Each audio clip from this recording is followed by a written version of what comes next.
दोस्तों, समकालीन कथा लेखन में सुप्रसिद्ध स्त्री कथाकारों में कुसुम भट्ट का नाम आदर और सम्मान से लिया जाता है। इनकी रचनाएं स्त्री के निर्मम यथार्थ और उसकी सामाजिक नियति को बहुत संवेदनशील और परिपक्व दृष्टि से प्रस्तुत करती हैं, जो कई बार पाठकों को स्तब्ध और उद्वेलित कर देती हैं।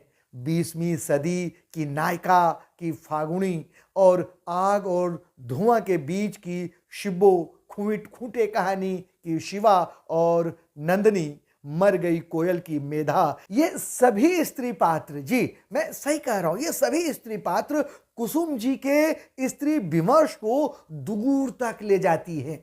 आज मैं आपके लिए कुसुम जी की एक महत्वपूर्ण कहानी कोयल मर गई लेकर उपस्थित हुआ हूं और इसमें लेखिका ने दिखाया है कि किस प्रकार रूढ़िवादी एवं जात पात से बंधा समाज स्त्रियों को दमघोटू वातावरण देता है और उसे यहां तक कि आत्महत्या तक करनी पड़ती है। आइए कहानी सुनते हैं। मर गई कोयल, लेखिका कुसुम भट्ट। मेधा ने दीवार घड़ी देखी। अभी 7 ही बजे थे। इस ठिठुरती ठंड में अलसुबह कौन हो सकता है? धप धप हाथ मार रहा दरवाजे पर। आवाज सुनकर मेधा अलसाई सी उठकर पल भर सोचने लगी, फिर पाँव में स्लीपर डाल घसीटते कदमों से खींचती हुई कुंडी खोलने लगी। यह चपटी नाक वाला कांचा भी न इस कदर ढीठ की बेवक्त मुंह उठाकर आ जाता है। कितनी बार बोल चुकी मेधा कि दोपहर में आया कर कांचा, तभी न बताऊंगी तेरे लायक काम पर कॉलोनी का चौकीदार जिसे उसने दयावश मुंह लगाकर रखा था। कभी कभार मदद कर देती, उसकी पुराने कपड़े देकर या घर का काम कराते हुए कुछ रुपये थमा देती। इतनी सुबह दरवाजे पर मां थी। गुड़हल सी आंखें लिए चुपचाप अंदर चली आई। मेधा हैरान। बेटे बहू से फिर खटपट हुई। मेधा मां के लिए चाय लाई। बच्चे सो रहे थे। बर्फबारी के 2 महीने जब स्कूल भी बंद रहते हैं, माँ को इस ठंड में चैन कहाँ। चाय लाकर वह माँ के हाथ में थमाती, इससे पहले माँ सीधे बेडरूम में जाने लगी चुपचाप। माँ इधर ही बैठते हैं। मेधा हड़बड़ा गई। माँ कमरे की अस्त व्यस्त हालत देख हमेशा की तरह बड़बड़ाना शुरू कर देगी। गांव की लड़कियां इस समय तक जंगल से घास के गट्ठर ला चुकी होंगी। तू कितनी आलसी है मेधा, 7 बजे तक बिस्तर से नहीं उठती। मेधा को याद आता भाइयों को 9 बजे तक भी सोता देख माँ कोमल स्वर में कहती, सोने दो उन्हें, लड़के हैं, अपनी मर्जी के मालिक, जब मन होगा उठेंगे। लेकिन आज मां ने कुछ नहीं कहा। पारा ठंडा है मां का। मेधा ने सोचा। चाय को छुआ। गनीमत थी कि गर्म थी हमेशा की तरह। कितनी बार कहा कप में न दे मुझे चाय। मां के स्वभाव के कारण मेधा मां से जुड़ाव महसूस न कर सकी। चाहते हुए भी जब भी देखो मेधा में कुछ न कुछ खोट नजर आती रहे। मेधा की सोच विचारधारा पर अपनी सोच विचारधारा का पत्थर रखती रही बचपन से अब तक। अगर उसे घास ही काटना था तो शहर में क्यों शादी की उसकी। जो कार्य मेधा और उसकी बहनों के लिए जरूरी थे, भाइयों के लिए वही काम तुच्छ होते। मेधा को लगता वह दड़वे के भीतर मुर्गी का चूजा है जिसे बाहर निकलते ही हलाल कर दिया जाएगा, या झपट लेगी बिल्ली या कोई और जानवर। अलबत्ता पिता के सामने मेधा हमेशा सहज महसूस करती। पिता के कारण ही वह प्राइमरी टीचर बन सकी थी, जिसका कोई मूल्य माँ की दृष्टि में नहीं था। वह चाहती कि अपनी आमदनी से मेधा छोटे भाइयों की पढ़ाई पर खर्च करे, वे भाई जो किताब से वैर रखते और नशे की चीज़ों से प्यार करते। माँ ने मेधा के प्रश्न का जवाब नहीं दिया, अलबत्ता चाय समाप्त कर उसे गहरी दृष्टि से देखा। मेधा, तू इसी वक्त मेरे साथ चल सकती है? अब सहज थी माँ। मेधा असमंजस में पड़ गई। माँ को क्या हो गया? बच्चे घर में अकेले, अब पति दौरे पर। बल मेधा ही जा सकती है मेरे साथ। माँ ने गहरी उसास भरी। बल किसने कहा था माँ? मेधा माँ को एकटक ताकने लगी। मेरे वास्ते माँ की संवेदना, वात्सल्य कहाँ सूख जाता है। अपने ही मानस में विचारों का आड़ोलन करने लगी। मैं तुम्हें ही कह रही हूं, श्रीधर और सेतु चाहते हैं, लेकिन जाना कहाँ है माँ? माँ ने लंबी सांस ली। कोयल चली गई। मेधा अपने घर चली गई। खिड़की से बाहर देखते हुए माँ ने अनंत आकाश पर नजर डाली। जब उसे रहना ही नहीं था तो मेरे भुला को। माँ ने आंसू भीतर सोख लिए, तब खिड़की से गर्दन घुमाई। मेधा हतप्रभ बड़ी देर में सहज हुई माँ को देख बल पड़ गए उसके ललाट पर।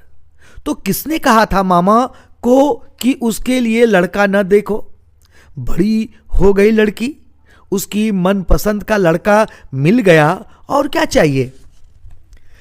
छोटी जाति का है, पर होगा तो नौकरी। मेधा मां का ध्यान उसके उदंड बेटों की ओर लगाना चाहती थी, जिन्हें मां अपने कलेजे का टुकड़ा कहती। मेधा ने गर्दन घुमाकर मां की आंखों में देखना चाहा। वहां ज्वालामुखी का लावा पिघल रहा था। सच ही कहते हैं मेरे भाई कि मेधा दीदी में अक्ल नाम की चीज है ही नहीं। वही मूर्ख, भूसा भरा है तेरे दिमाग में। कोयल दुनिया से ही चली गई, कोयल मर गई। मेधा चीर कर ले गई मेरे भुला का कलेजा। कैसे जिएगा मेरा भुला? उसकी सबसे लाडली थी कोयल। मेधा को अपने कानों पर विश्वास ही नहीं हुआ। ऐसे नहीं हो सकता। 1 साल पहले देखा था उस सांवली ठिगनी युवा होती लड़की को, जिसके आकर्षक सलोने चेहरे पर 2 काली कजरारी बड़ी बड़ी बोलती आंखें थीं और आवाज सचमुच कोयल सी मीठी। मामा ने कहा भी था कि इसका नामकरण 3 वर्ष में किया मैंने। पहले तो इसको हम सब तारा बुलाते थे, लेकिन बाद में लगा कि इसकी मीठी सिर्फ कोयल का ही स्वर हो सकता है। मेहमानों का ख्याल रखती, चिड़िया सी चहक चहक कर ऊपर नीचे दौड़ती। उसकी पीठ पर लंबी मोटी काले बालों की चोटी लहराती। जब वह सुरीली आवाज में पूछती, दीदी आपकी चाय में मीठा कितना डालूं या नहाने के वास्ते गर्म पानी कर दूं, तब उसकी आंखों को देख कर लगता, इतनी सजल आंखें, इस कदर भाव प्रवण कि कवि इन पर रच दे महाकाव्य। कभी दीदियों लाल चावल के साथ चैसू बना लूं आज। देश में सिलबटे पर पिसा चौसू कहाँ मिलता होगा। मेधा के साथ उसकी छोटी बहनें मीनू और मीतू भी थीं। तीनों बहनों की तिगड़ी के साथ कोयल भी आ बैठती। तीनों बहनों का बृहद संवेदना से भरा मन और हंसी बंजर जमीन में फूल खिलाने जैसा उन्मुक्त वातावरण छा जाता वहां। वे जाती। शायद इसलिए कोयल बता पाई थी अपने मन की बात, खोल पाई थी गांठ। उसके बीच और मेधा ने ही ज्यादा उकसाया उसे उसके प्रेमी से विवाह करने के लिए।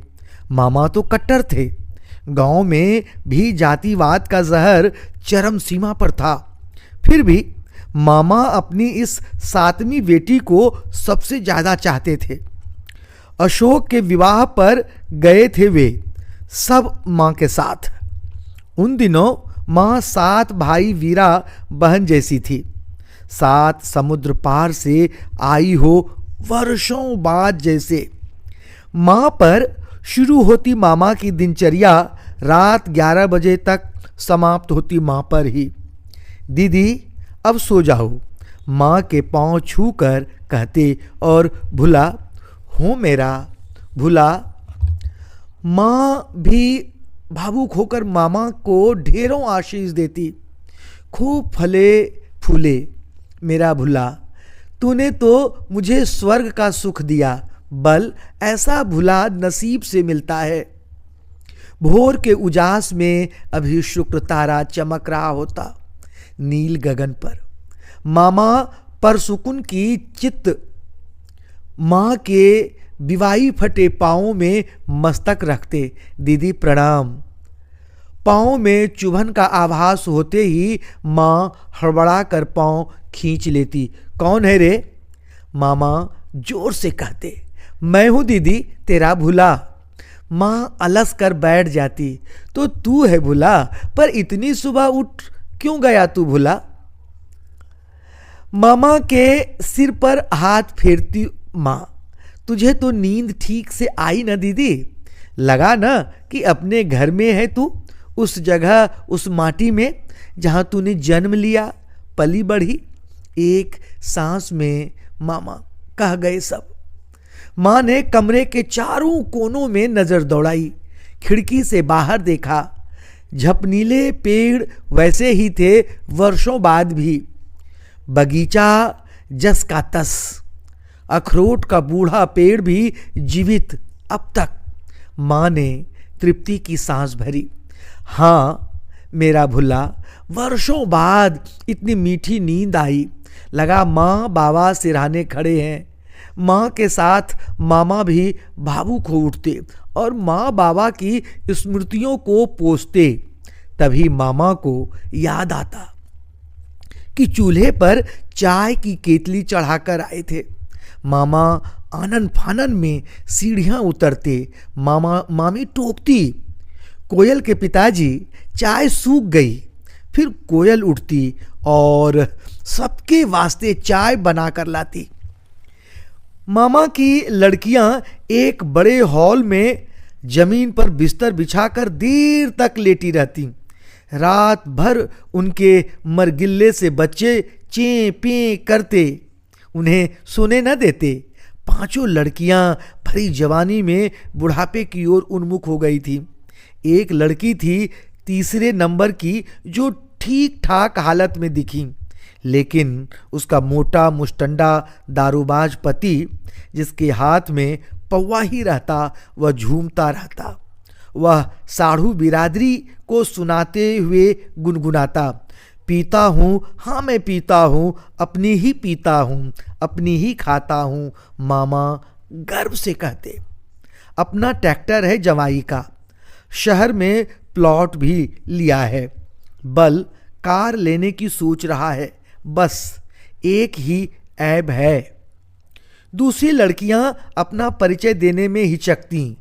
पीले रुग्ण चेहरे वाली लड़कियां जिंदगी की चिथड़ी चादर को जाने किस धैर्य से टांके लगा रही थी। मेधा को लगा कि इन लड़कियों को जिंदा कहे कोई या मुर्दा किसे कहे। और इसके बाद पल पल की मौत कैसे देख पाती हैं ये। पता चल ही गया था कि 2 लड़कियों को टीवी हो गई थी। बेरोजगार पति उस पर लत, शराब, बीड़ी, तंबाकू, गुटखा, खैनी, हे प्रभु क्या होगा इनका। दूर दराज के गांवों में ब्याही लड़कियां सूखे खेतों में दिन भर फसल उगाने की जुगत करती और अंत में भर पेट भी न अन्न मिलता। मामा फौज से रिटायर हुए थे। ग्राम विकास की योजनाएं आईं तो मामा जुट गए आर्थिक संसाधन जुटाने में। मेहनत रंग लाई थी। पहले भी मामा की तनख्वाह और उर्वरक जमीन में इतना तो हो जाता कि ठीक से खा पी सकें। विवाह की अगली सुबह बेटियों को विदा कर दिया गया। जितना बन पड़ा मामा ने बेटियों को दिए तोहफे, साड़ियाँ, आटा, चावल, मिठाई, बच्चों के कपड़े, थोड़े बहुत नगद रुपये भी। पर इससे क्या होता? सिर्फ इतना ही कि लड़कियां रोते रोते भी याचक की मुद्रा में कहती, बस पिताजी बहुत दे दिया हमें। करुण स्वर में फूटती उनकी रुलाई दूर तक साथ देती। मोड़ से मुड़ मुड़ पीछे देखती। उनका अनकहा शब्द उस आंगन में गिरता जिसे सबके साथ मामा मामी सुनते। भीतर कहीं खरोंच लगती। तभी उन्हें अपने गुदड़ी के लाल नजर आते और वैभव अपना। वे गहरी सांस लेकर आसमान को देखते। लड़कियों का खोटा भाग्य, कोई क्या कर सकता है। मेधा देखती। माँ अपने भुला को तनिक उदास न देख पाई थी। तुरंत बोली, तू क्यों दुखी होता है भुला? तूने तो ठीक घर भर देख कर ही पीले किए थे न बिटलो के हाथ। खेती बाड़ी थी, जवाई भी कुछ न कुछ धंधे में लगे ही थे, बाकी उसकी मर्जी। माँ ने भी आसमान को ताका। वहीं से ब्रह्मा भाग लिखते हैं बल। धरती पर तो पुनरावृत्ति होती है ना। मेधा ने कहा तो अकबकाए मामा ने मेधा के ओजस्वी चेहरे पर देखा था और अप्रत्याशित उसकी आंखों में उठे प्रश्नों का सामना न कर पाए थे। उनकी गर्दन झुक गई थी, बल्कि वह यह देख डर भी गए थे कि जिस प्रश्न को अपनी मरगिल्ली बीमार बेटियों की आंखों में खोजते रहे थे वह फन उठाकर यहाँ मिला था। मामा मेधा से बचने का प्रयास करने लगे थे। जब तक वह वहाँ रही थी विवाह का तामझाम निपट चुका था। मामा माँ को अपना स्वर्ग दिखाने ले गए। पीछे तीनों बहनें भी साथ में कोयल के घर गई थी। मामा गर्व से बता रहे थे, इतना बड़ा घर तेरे भला भुला ने अपने दम पर बनाया दीदी। बाबा का घर तो उजड़ चुका था। माँ तपाक से बोली थी, बाबा ने भी तो अपने ही दम पर हवेली बनाई थी भुला। तू भी जानता है कि बाबा राजमिस्त्री, बढ़ई, लकड़हारा, हलवाहा, किसान, मिठाई वाला, पत्थर तोड़ने वाला मजदूर, जानवरों का व्यापार करने वाला व्यापारी, कोल्हू में तेल पेरने वाला तेली, सभी कुछ तो थे। उनके जैसे गुण तो शायद ही पूरे हों तुझ में। मामा झेप गए थे और हाँ हूँ करते आगे बकरी भेड़ों के अबोरे में घुस गए। 50 बकरियां हैं दीदी और 10 भेड़ें। इनमें 2 बड़े लगोठे हैं जिनकी कीमत 20,000 है प्रति लगोठा। लेकिन कोई बात नहीं, मेहमानों के वास्ते इस एक की गर्दन कटनी ही है कल। आगे बड़े तवेले में दुधारू भैंसें, छानी के नीचे बसी जर्सी गाय। 15 लीटर दूध इसकी थनों में एक वक्त उतरता है। आगे दड़बे हैं मुर्गियों के। सरकार लोन दे रही है तो फायदा भी उठाएंगे हम गांव वाले। इधर ये खरगोश। अब नीचे उतर चलो। 2 सीढ़ियाँ, ये देखो बैलों की जूड़ियाँ। छप्पर के नीचे सफ़ेद हंस जैसे बड़े बड़े 2 जोड़ी बैल, जिन्हें दूसरे गांव वाले भी अपने खेतों में हल जोतने ले जाते हैं और किराया देते हैं। मां का सीना गर्व से फूल उठा। मेरा भुला, तूने तो बाबा जी का नाम रोशन कर दिया बल। मामा अनसुना कर आगे बढ़ते रहे। इधर अपनी देशी गाय और श्यामा और कजरी मामा को देख माँ माँ काली गाय रंभाने लगी थी, तो मामा ने उसके शरीर पर हाथ फेरा। जानती है दीदी, श्यामा अपनी कावेरी की वंशज है, जिसके एक थन को तू दूध दूहते समय मेरे मुंह में निचोड़ती थी। सच्ची भुला? माँ औचक देखने लगी श्यामा को और उसके सिर पर हाथ फेरती हुई आंखों से आंसू छलक पड़े। कावेरी तो हमारी माँ थी भुला, माँ तो चली मनुष्य चोले को छोड़, पर लौट आई थी कावेरी के रूप में। प्रकृति के खेल भी निराले होते हैं भुला।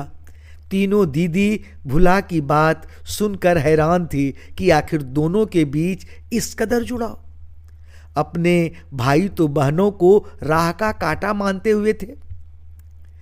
दोनों का स्नेह दुलार जाने कब तक चलता यदि मामी धाद न मारती। तो कोयल अपने पिताजी को घर भेज दे। लगोठा लेने के लिए दूर के लोग बैठे हैं। मामा ने सुना तो चिल्लाकर बोले, कोयल की माँ, वह लगोठा देवी के नाम पर का ही समझो। दीदी, मेरी दीदी के वास्ते बलि दुर्गा, रान पट्टी चढ़ाऊंगा, प्रसाद बटेगा गांव भर में, समझी ना।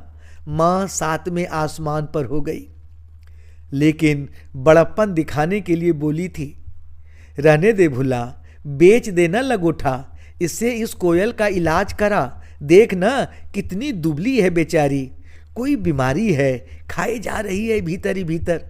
कोयल लपक कर आगे बढ़ गई थी। शायद उसकी पीड़ा भी उतर आई थी, आंखों में मचलने लगी थी। एकाएक मामा की सारी खुशी उल्लास काफूर हो गया था। वहीं पत्थर पर बैठ चुके मामा को माँ ने बहुत कुरेदा।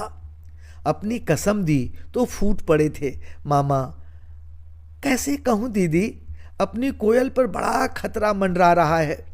देवता ने बतलाया कि जिन्न लगा है लड़की पर, अजीब हरकत करती है, कोली के लड़के के साथ जंगल में घूमती है। अब तो इंटर पास भी कर लिया, फिर जाने कब दौड़ी चली जाती है उधर। दोनों साथ पढ़ते रहे बचपन से, आना जाना भी था। अपने बाप कमलू कोली के साथ हरामी का लोग कहते हैं यही ले गया था उसे ज्येष्ठ की दोपहर डुमगांठ। वहीं चिपट गया होगा जिन्न, वरना संस्कारों में पली लड़की ऐसी बेशर्म बेहया होती। छी! माँ के दमकते चेहरे पर डर की छाया कूद पड़ी थी। रिरिया कर बोली थी, पूजा नहीं का क्या? मामा बोल उठे, इस घर की खुशियों को ग्रहण लग चुका है दीदी। कितना रुपया तो इसी जिन्न की भेंट चढ़ गया। कभी खाडूड, कभी बकरा, कभी मुर्गा। थक चुका हूँ। देते इधर लड़की रिरियाती है, विवाह करूंगी तो सोमू कोली से ही। क्या कोई लड़की अपने समाज में ऐसी देखी थी कभी? डिमरी ब्राह्मण की बेटी कोली के संग। इच्छा होती है कि मरोड़ दूं दोनों की गर्दन, पर क्या जी पाऊंगा इसके बिना। फूट फूट कर रोते हुए मामा फिर बैठ गए थे। मेधा के सामने स्वप्नीली आंखों वाले सोमू का चेहरा घूमने लगा, जो उस पासपोर्ट साइज की फोटो में था, जिसे कोयल ने कांपते हाथों से एक अंधेरे कोने में मेधा की हथेली में थमाया था, जिसे देखते ही मेधा किलक उठी थी। वाह, लड़का तो एकदम हीरो सा लगता है। वो टीवी सीरियल के ना आना इस देश लाडो के कारण जैसा। मेधा ने कोयल का हाथ दबा दिया और तो अंधेरा कोना कोयल की आंखों की चमक और चेहरे की दीप्ति के कारण रोशन हो गया। मोबाइल की रोशनी से कोयल का चेहरा पढ़ने लगी थी। वह, मेरी मदद करो मेधा दीदी, मेरी मदद करो, पापा को राजी करो मेधा दी। निःशब्द कहे कोयल के मन की पीड़ा आंखों से ढुलक रही थी। सोमू पीसीएस की तैयारी कर रहा था मेधा दी, मेरी खातिर फौज में भर्ती हुआ। ओह मेधा, तू तो अभी तक यहीं बैठी है, पता है ने, पहली बस छूट गई तो। माँ गुसलखाने से निकल झल्लाने लगी। तू जिंदगी भर आलसी रहेगी। मेधा उठी, नहीं जाऊंगी माँ। माँ की आंखें आश्चर्य से फैल गईं। मगर क्यों? तू तो कोयल से बहुत स्नेह रखती थी ना। कोयल की मौत का अफसोस नहीं तुझे? जिंदा रहकर भी क्या करती माँ, रोज मरती, हर पल अच्छा हुआ, एक बार मर गई। मेधा की आंखों से दो मोटी बूंदें गिर उसके सीने में बिला गई।